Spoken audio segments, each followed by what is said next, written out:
বাসা বাড়িতে যদি কোনো জিন পরি থাকে অথবা যদি কাহারও ক্ষতি করার চেষ্টা করে, আপনি ভয় পাইতেছেন যে না আপনার ক্ষতি করবে, আপনার ক্ষতি করার চেষ্টা করা হচ্ছে, এমনটা যদি হয় তাহলে মা বাবাদেরকে আমি দৃষ্টি আকর্ষণ করে বলবো কোনো কবিরাজের কাছে যাওয়ারও প্রয়োজন নাই, কোনো হুজুরের কাছে যাওয়ারও প্রয়োজন নাই।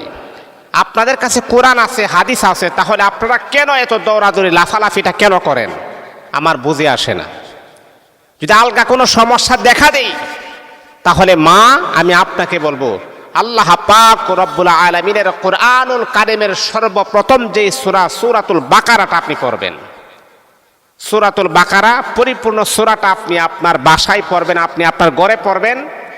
আর আমি আপনাকে যে ফর্মুলা মোতাবেক যেই নিয়মতান্ত্রিকভাবে আমি আপনাকে বলে দিব, সেই নিয়মতান্ত্রিকভাবে যদি আপনি বেশি না 1 সপ্তাহ আপনি আমলটা চালিয়ে যাইতে পারেন, আল্লাহ পাক রব্বুল আলামিন আপনার গোটা ঘরটাকে আমার আল্লাহ জিন পরি কুমন্ত্রণা, শয়তানের কুমন্ত্রণা, মানুষের কুমন্ত্রণা থেকে আমার আল্লাহ হেফাজত করবেন ইনশাআল্লাহ। তাহলে আমলটা কিভাবে করবেন জানেন? আপনি প্রথমে 1 গ্লাস পানি নেবেন, নেওয়ার পরে উযু করার পরে আপনি আল্লাহ পাক রব্বুল আলামিনের হাবিবের উপরে 3 বার দুরূদ শরীফ, 3 বার ইস্তেগফার আপনি পড়বেন। পড়ার পরে আপনি সূরাতুল বাকারা, এই যে 114 খানা সূরা আছে কোরআনের ভিতরে, এর মধ্যে সবচাইতে বড় সূরা হচ্ছে সূরাতুল বাকারা। এই সূরাতুল বাকারাটা একবার পরিপূর্ণ সূরাটা আপনি পড়বেন। পড়ার পরে 1 গ্লাস পানিতে এইভাবে ফু দিবেন। ফু দেওয়ার পর এই অবশিষ্ট পানিটা আরও পানি এটার মাঝে জমা করবেন, একটা বালতির মাঝে পানি ডালবেন, এই পানির সাথে এটা মিশিয়ে দিবেন। মিশিয়ে দেওয়ার পর পুরাটা ঘরে আপনি ছিটিয়ে দিবেন। এই পানিটা আপনার ঘরের প্রত্যেকটা সদস্যকে আপনি খাওয়াবেন ইনশাআল্লাহ। এই নিয়মে যদি আপনি প্রত্যেক দিন 1 সপ্তাহ সূরাতুল বাকারার আমলটা করতে পারেন, বাসা বাড়ির থেকে জিন শয়তান এগুলা চিরতরে আপনার বাসা থেকে দূর হয়ে যাবে ইনশাআল্লাহ।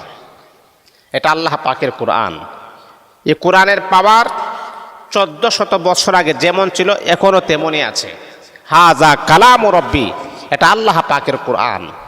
এটা দুনিয়ার কোনো মানুষের মন গড়া কোনো বানানো বই নয়, বানানো ভাষা নয়, এটা আল্লাহ পাকের ভাষা, আল্লাহ পাকের কোরআন। আল্লাহ বলেন লা তাবদীলা লিকালিমাতিল্লাহ, আমি আল্লাহ পাকের কোরআনের ভিতরে কোনো পরিবর্তন নাই, পরিবর্তন নাই, যা বলেছি আমি আল্লাহ তাই করি। এই আশা ভরসা নিয়ে যদি আপনি কাজটা করতে পারেন, এই আমলটা করতে পারেন, আপনার বাসা থেকে জিন ফরি দেও দানব যা কিছু থাকুক না কেন সব দূর হয়ে যাবে ইনশাআল্লাহ।